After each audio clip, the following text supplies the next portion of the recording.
So we're continuing our discussion of integrating with basic forms.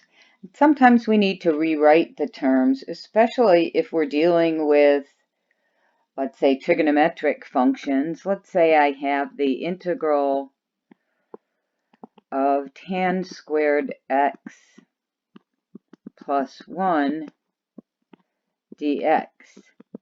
So if we look at our list of basic forms, we do not have a basic form for tan squared x. So we need to change that, and that identity, tan squared x plus 1, is actually equal to secant squared x.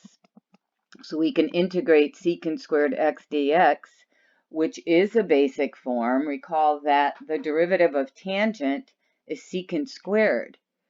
So the antiderivative of secant squared is going to be equal to tan x plus c.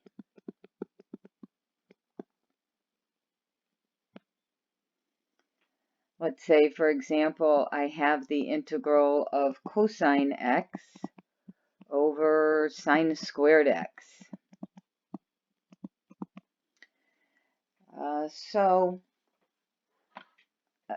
I could integrate this with the technique called integration by substitution, but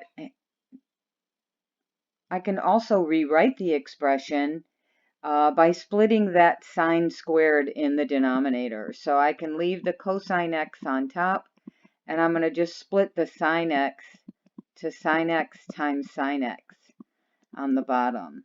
And so I can write this as cosine x times 1 dx. And then what that gives me is the integral of cotan x times cosecant x dx, which is one of our basic forms. That's the integral of cosecant x, or negative cosecant x, plus c.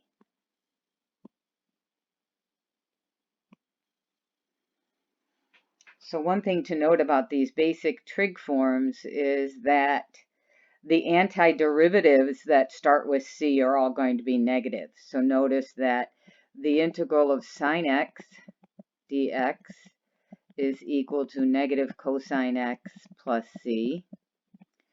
The integral of cosecant squared x dx is equal to negative cotan x plus c. And like we just showed, the integral of cotan x cosecant x dx is equal to negative cosecant x plus c. So all of these, the antiderivatives that start with c, are the ones that are negative.